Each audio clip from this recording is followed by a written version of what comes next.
Tal? Buenos días a todos. Gusto saludarlos. Un par de minutitos y comenzamos, por favor. Muchas gracias. Gracias.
Bueno, buenos días.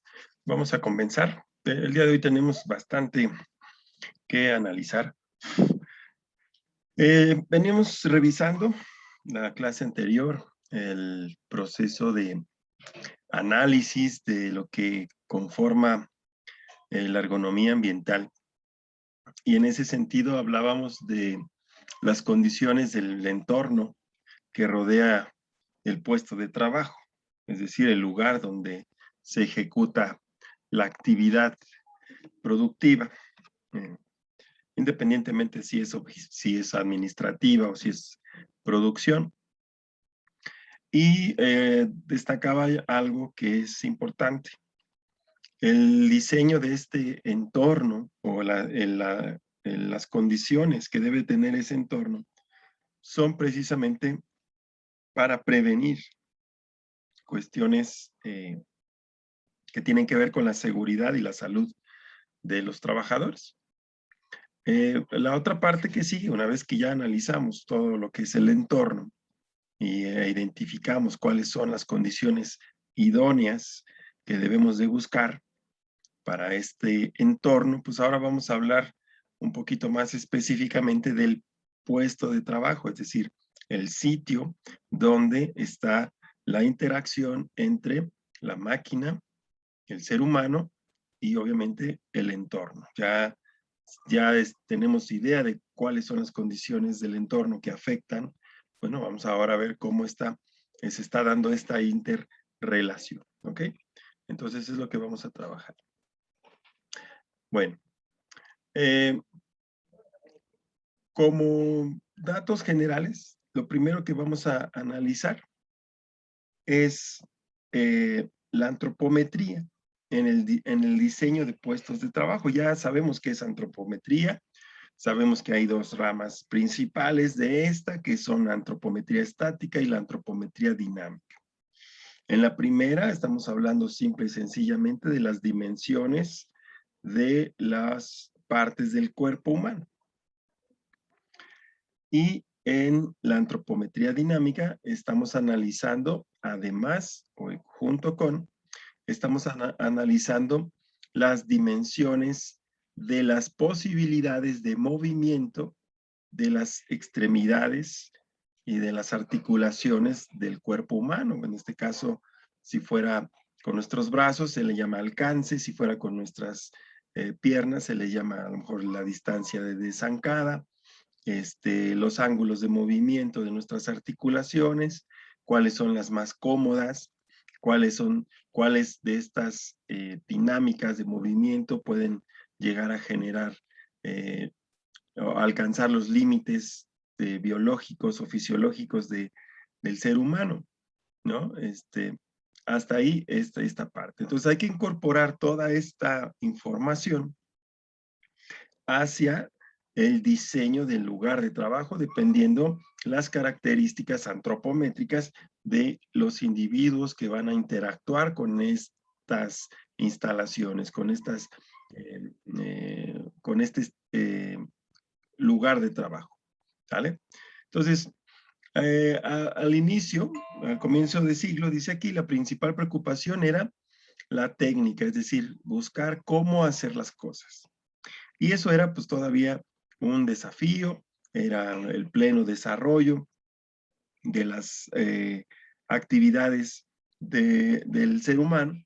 Sin embargo, recientemente, el ser humano, al poseer tantos conocimientos técnicos, ahora también es capaz de cambiar el orden de esta información o de este desarrollo y poner ahora la técnica al servicio de sí mismo. Es decir, antes la técnica era para producir, para hacer algo productivo, y no tomábamos en cuenta la interacción del ser humano con estas herramientas o instrumentos. Ahora dice, ok, ya aplicas las técnicas, la ingeniería, el desarrollo de productos o de materiales para producir. Ahora ocúpalo, pero para ponerlo al servicio y en beneficio del propio ser humano, diseñando puestos de trabajo no tan solo seguros y sanos, sino además confortables, que permitan el máximo rendimiento con el mínimo esfuerzo. Ya estamos tratando de que quede atrás el aspecto en que es el individuo el que tiene que adaptarse al lugar de trabajo, al puesto de trabajo, ¿sí? Ya que por su concepción espacial, por sus requerimientos psicofísicos o por su entorno, era origen de molestias, dificultades o lesiones. De hecho, actualmente todavía en muchas empresas sucede, ¿no? Se sigue exigiendo que sea el individuo el que llega a ejecutar una actividad dentro de su trabajo, pues sea él el que tenga que adaptarse a ese entorno, a ese espacio. Se busca que el entorno sea el cual debe adaptarse para cada individuo, es decir, ayude a facilitar su trabajo, ayude a que la ejecución de las tareas sea agradable y confortable, y además le permita tener ese espacio de confort para poder potenciar sus capacidades y no invertir su energía y su mente en adaptarse él hacia el sitio de trabajo. Aquí surge el término de ergonomía aplicada. Esta ergonomía aplicada al trabajo busca a que se adapte el trabajo a las capacidades y posibilidades biológicas del ser humano. Los elementos para desempeñar correctamente el trabajo se diseñan teniendo en cuenta quiénes son los que van a utilizarlos. Y aquí en esta imagen podemos apreciar un poco estas consideraciones que debemos de observar. Decíamos en la clase anterior, ergonomía nos debe de servir para generar ese sentido común que nos haga ser analíticos en cuanto observamos las acciones que se ejecutan en los puestos de trabajo, precisamente, ¿sí? Y cómo está el entorno alrededor de esto. Entonces, suponemos que vamos a ir conociendo cuáles son estas capacidades, de alguna forma, que nos van a poder dar la pauta para integrar estos valores ergonómicos que tienen que ver con el confort, que tienen que ver con la comodidad, con la eficiencia, obviamente la salud y la seguridad del trabajador. Y estos valores han propuesto o han generado una serie de normas y estándares que ya se pueden considerar de nivel internacional, que contemplan rubros en algunos casos muy específicos, como son manejo de cargas, principios básicos de diseño ergonómico, en cuanto a equipos de protección, etcétera, ¿no? Y aquí vamos a pasar a analizar algunas de estas normas, ¿no? Nada más por mencionarlas. Dentro de estas normativas, la primera, imagínense desde cuándo fue el momento del desarrollo o el inicio de lo que le llamaban la primera revolución industrial. Estamos hablando de los años 800, finales del siglo XVIII, ¿no? Del siglo XIX. Sin embargo, el transcurso histórico de este desarrollo de la revolución industrial hasta llegar a los días, entre comillas, modernas, pues pasaron alrededor de 100 años, ¿no? Para que empezaran a poner atención en todos estos asuntos que ya hemos estado analizando. La normatividad en ergonomía nació en 1970 con la creación de los primeros comités de estandarización en Alemania, mediante las normas DIN, que son las normas alemanas. Luego, en 1981, se realiza una primera norma internacional de ergonomía, la 6385 de ISO, que habla de los principios para el diseño de sistemas de trabajo. Aquí se establecen las bases para el diseño del trabajo ergonómico, para determinar las características que deben tener los instrumentos, las tareas a realizar, las características o cualidades de las maquinarias, el espacio, entorno y organización de los centros de trabajo.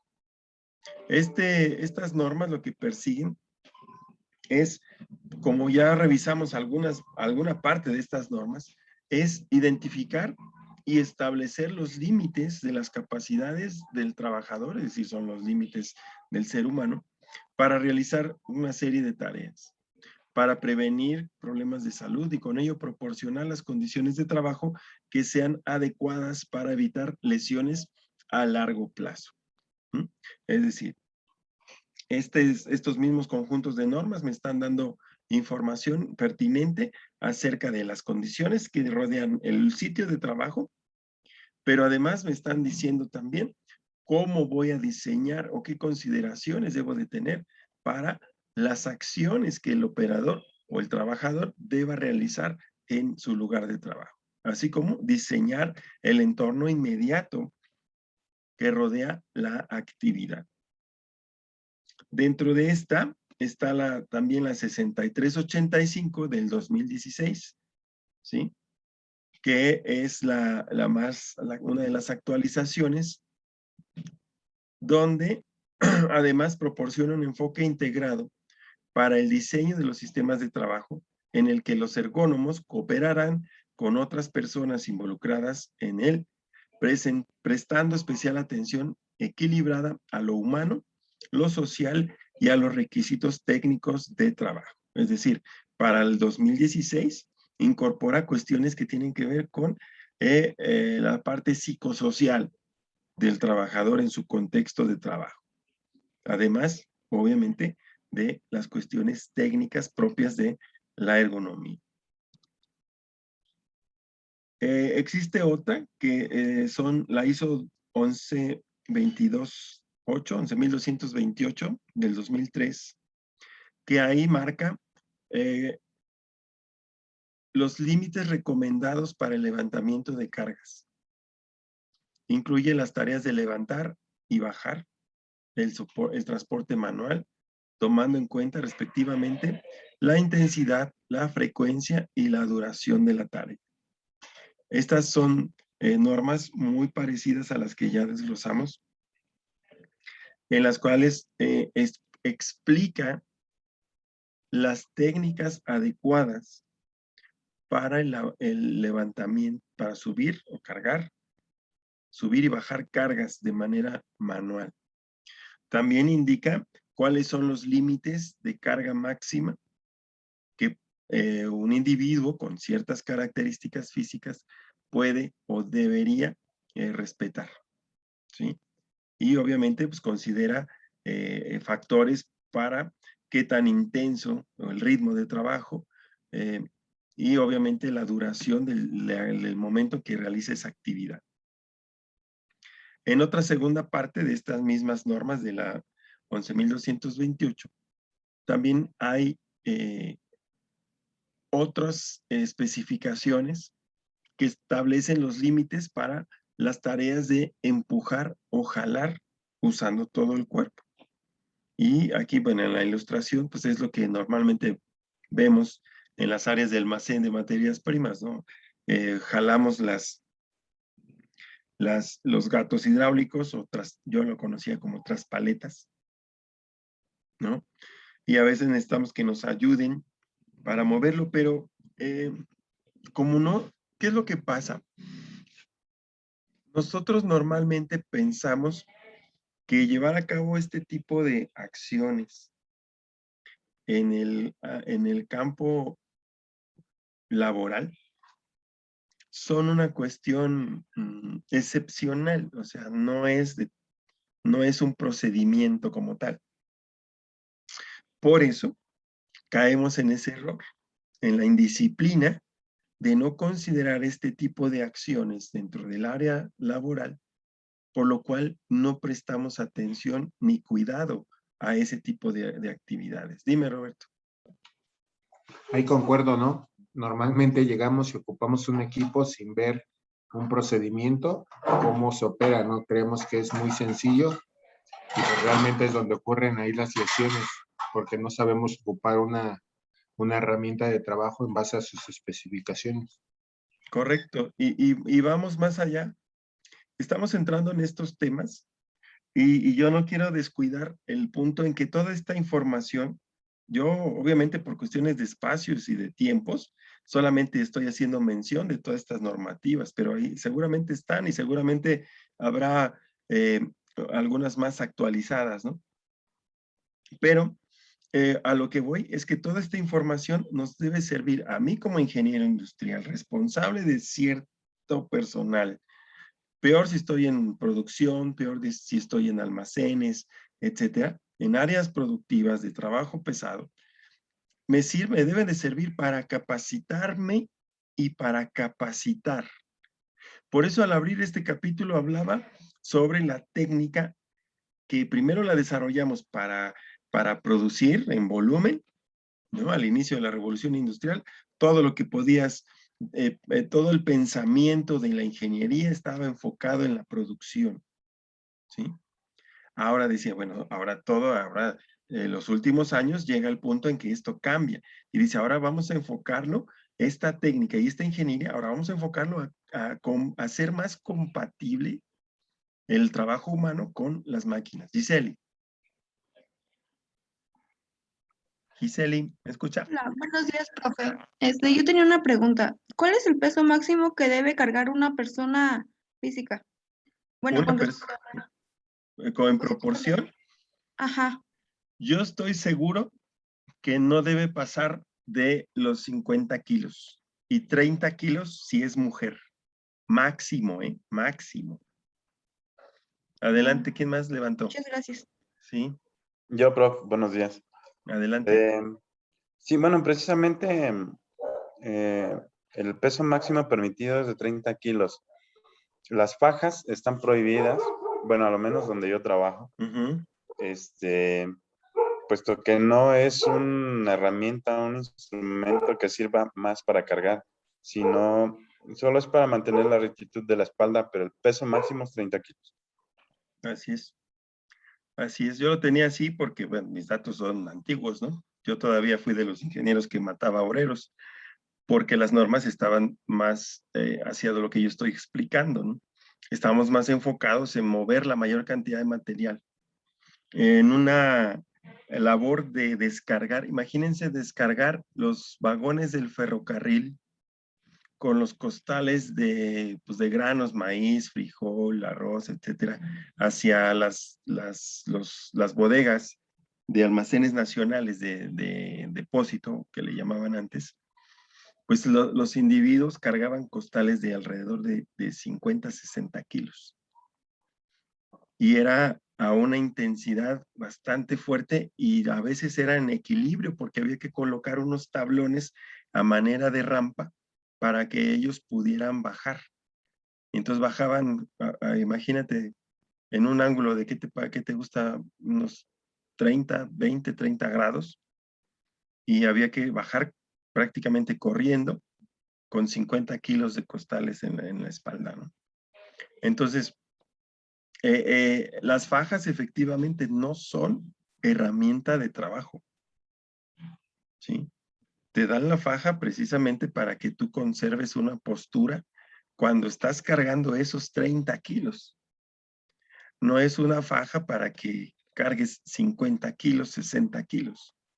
Y no es para que pienses que ya con ponerme la faja ya puedo cargar más. No, simplemente es una medida de prevención. ¿Y qué es lo que hace el operador o el obrero? Pues si va a cargar más, ¿qué hace? Le aprieta otro 1 o 2 lugares más a la faja, ¿no? Y órale, vamos a jalar o a cargar, ¿no? A trabajar. Esa es la cuestión de estas normativas, ¿no? Las ubicamos y como surge la duda o el interés más bien por conocer pues cuáles son específicamente esos datos, bueno, pues ya nos toca profundizar un poquito más este tipo de cuestiones, pero sí saber que existe esa fuente de información que está disponible y que nosotros debemos de recurrir a ella de acuerdo al análisis de las condiciones de trabajo que tenemos actualmente en nuestras áreas. Dígame. Carlos. Sí, yo quería opinar algo. Desgraciadamente, profesor, tenemos una mala cultura. Desde pequeños nos acostumbran a cargar, pero no nos explican cómo, porque no lo sabe tampoco la persona. En este caso, nuestros padres nos ponen a cargar algo, pero lo cargamos líricamente. De hecho, para eso, el patrón debe de contratar a personas especializadas que den los cursos para poder enseñarnos la manera de cargar, la postura, el movimiento, porque todo se implica. De hecho, Roberto, yo veo que hace ejercicio y él tiene un concepto y tiene una técnica de cómo cargar, porque hasta el empujar lastima. Sí. Entonces, creo que es tema de cultura y cuando ya estamos en una empresa, las personas especializadas son las encargadas de proporcionarnos todo su conocimiento y si ellos no son capaces, entonces se tendría que contratar una institución privada que nos enseñe y que nos explique y que nos dé seguimiento para no tener accidentes en el trabajo. Sí, aquí es donde ya entra lo que veíamos en la clase anterior, ¿no? La parte de esta de seguridad e higiene no es un tema, es precisamente el tema de seguridad e higiene, es dar todo ese seguimiento y ese control administrativo de las condiciones adecuadas para ejercer las labores, ¿no? O sea, seguridad e higiene no es el que diseña somos los ergónomos, ¿no? Pero el que da vigilancia, el que da seguimiento, el que hace implementación de protocolos de seguimiento o de supervisión, es precisamente esta área de seguridad e higiene. Ahora, si a ti o si a nosotros, cualquiera de nosotros ingenieros, nos dicen, ¿sabes qué? Ok, vas a entrar a trabajar en esta planta, el puesto es como responsable de seguridad e higiene, te van a dar un objetivo que podría ser simplemente vigilar las condiciones de seguridad e higiene de toda la planta, ¿no? Pero pues hay una parte ahí que es capacitación y tenemos que empezar por nosotros y empezar a ver qué acciones son las que se realizan, hacer un análisis y y pasar que si no se ha hecho un estudio ergonómico de los puestos de trabajo y del ambiente de trabajo, pues nos va a tocar a nosotros identificar eso y empezar a capacitar. La obligación de la empresa es capacitar. Es informar al operador de los riesgos a los que se va a exponer o que se va a estar expuesto durante su jornada laboral. De proveerlo, que por aquí más adelante está, de proveerlo de todas la información, los implementos y los espacios apropiados para que él desempeñe su labor en un ambiente de manera confortable, segura, higiénica y además que le permita tener un buen nivel de productividad. Pero ahora díganme ustedes, ¿cuántos directivos invierten en eso? Profesor, bueno, Mande. creo que ahí recaemos, ¿no? En el detalle de que si no nos los vuelven obligatorio y solamente son recomendaciones como tal, como que como organización no las cumples, ¿no? O sea, simplemente te vas bajo los rubros que son estrictamente necesarios, ¿no? Así es. Estamos cayendo en la cuestión de pensamos que cuando vamos a trabajar, el solo hecho de saber en qué consiste la labor, el solo hecho de identificar,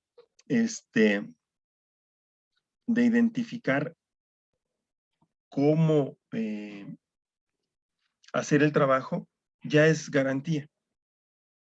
Y dejamos al trabajador o al empleado libre de que él se mueva como quiera.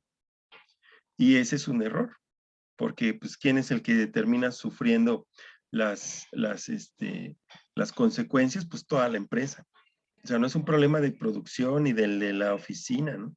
Adelante, Roberto o Carlos, no sé si quiera comentar algo todavía. Con respecto a lo que preguntaba, profesor, de qué empresa invertía en lo que es capacitación, ahorita por temas de pandemia, en la empresa donde yo estoy, no ha habido ese tipo de cursos, pero anteriormente, cada 15 días, iba ya sea bomberos, el sector salud, para dar cursos de capacitación, porque sí estaban resultando muchas personas lastimadas, muchas bajas, y eso repercute en lo que es la producción y la rentabilidad. Entonces, Así es. sí, ahorita por temas de pandemia creo que se ha parado todo en todas las empresas. Sí, sí. Adelante, Roberto. Yo creo que hay dos puntos que yo quisiera resaltar. El tema de la capacitación, sin duda es una herramienta para todos los trabajadores, ¿no? Pero también yo creo que ahí hay unas ciertas desviaciones. El hecho de que una persona tenga una capacitación de una semana en un curso específico, no quiere decir que sale siendo un experto, ¿no?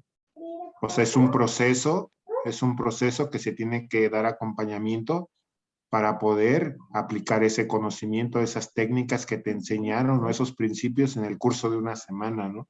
Así es. Porque normalmente pasa de que, te mando un curso, ok, tú ya eres el experto. No, espérame, o sea, es un proceso para desarrollar esas nuevas competencias del personal y después poderlas establecer en un procedimiento para que las demás personas puedan aplicar ese conocimiento. O sea, creo que es seguimiento, es un tema ahí compartido. Fíjense desde dónde debe de estar implementado todo este aspecto de lo que corresponde a esta materia. Debe de estar planteado desde la mismísima planeación estratégica de la organización, incluir aspectos de seguridad, higiene y ergonomía, incluirlos dentro de sus políticas, dentro de sus valores, ¿sí? Y dentro de lo que viene a ser su misión y su visión de la empresa. Es decir, no nada más podemos decir, por hablar de algo que refleje o que represente la cultura de la organización, no nada más decir fabricar los productos con la mejor calidad, usando la mayor tecnología de punta y satisfacer al cliente. Eso está padre. Es como se ha venido haciendo, ¿cierto?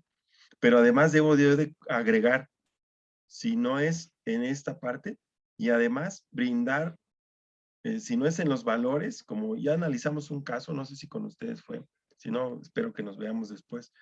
Hay un caso de una empresa que finca su éxito en el sector al que pertenece en base a la aplicación de sus valores organizacionales que incluyen cosas como estas, de seguridad. ¿Sí? ¿Por qué? Porque es un valor. Veíamos al principio, los valores de ergonomía tienen que ver con cuidar al operador. Entonces, apoyarnos en estas series de normas que estamos mencionando es interesante porque nos permite tener la información para poderla compartir, para poder precisamente establecer esos protocolos, esos procedimientos, esos reglamentos incluso, que permitan que la actividad del operador para el beneficio del propio operador y para resultados de la empresa sea dentro de un contexto favorable, ¿no? En todos sentidos. Y es mucho trabajo y es cuestión de disciplina. Cada vez que nos encontremos y hablemos de cosas que tengan que ver con cambios en la conducta y en la forma de visualizar el ámbito de las empresas, siempre te voy a terminar diciendo, el problema no es que no seamos capaces, que no tengamos el potencial. El problema es que no estamos acostumbrados a la disciplina. No estamos acostumbrados a capacitarnos, nos da flojera, ¿sí? No tenemos la cultura de buscar la perfección, no tenemos la cultura de buscar la protección al entorno laboral, hablando desde, como mencionaba hace rato, la cuestión psicosocial, es decir, mi conducta con mis compañeros de trabajo. Y además el comportamiento ético y moral de la empresa como tal hacia sus colaboradores. Roberto. Sí, concuerdo completamente, profe. Yo creo que también adicional, también falta un poco de cultura en el autoaprendizaje, ¿no? Claro. En Claro. estarse, no es necesariamente que te den un curso para que tú puedas, creo que la información en estos tiempos está disponible para todos. Y pues ahora lo llamamos, ¿no? Anteriormente el ser analfabeta, pues era no saber leer y no saber escribir, ¿no? En este siglo XXI, pues prácticamente los analfabetas prácticamente ya están, porque no es de que no sepan leer o escribir, el ya no saber utilizar las tecnologías y todas las herramientas que tenemos, pues ahí están los nuevos analfabetas, ¿no? Y pues no se denota tanto de esa forma, pero pues sí, es una problemática actual. No es una cuestión que pretenda subestimar u ofender, pero es una realidad. Exacto, es una realidad. Y estaba el otro aspecto, ¿no? En el tema de las capacitaciones. Normalmente, no en todas las organizaciones, pero sí en algunas solamente hacen las capacitaciones por cumplir un requisito legal. Y eso no le trae beneficio a las organizaciones, ¿no? Porque pues no se aprovecha como se debiera de aprovechar esas capacitaciones. Solamente estamos enfocados en cumplir la norma que nos está pidiendo el gobierno. Así es. La gente que siga trabajando bajo las condiciones que están, ¿no? Yo aquí tengo el papel de que los capacite. Así es. Y es como decía el compañero, ¿no? Decía, me dan un curso, o no sé si tú decías, me das un curso de una semana de primeros auxilios, ¿no? Y resulta que cuando los necesito, el que vino a darme el curso era una niña estudiante de enfermería que también estaba cumpliendo con un requisito de hacer sus prácticas. Eliezer. Sí, muchas de las cuestiones también que pasa es que aquí en México la industria la mayoría es informal y muchos de los patrones pues nada más esperan que el trabajador vaya a cumplir con su jornada laboral y saque su producción y se les olvida capacitar a todo su personal, ¿no? No solamente capacitarlo en lo que es la actividad propia, sino capacitarlo en estas cosas que son bien importantes y que además ayudan al crecimiento personal de tus trabajadores. Vamos a despedir este bloque, ya parezco programa de televisión. Vamos a despedir este bloque con la idea de que entre menos nivel de estudios le solicites a un operario o un trabajador o empleado, vas a requerir capacitarlo más en cuestiones de seguridad, en cuestiones de estos protocolos de lo que sí se puede hacer y lo que no se debe hacer para cuidar su seguridad si no quieres que esto te caiga encima, ¿sale? Nos queda menos de un minuto, paramos 5 minutitos y nos volvemos a conectar. Nos vemos en 5 minutos. Gracias.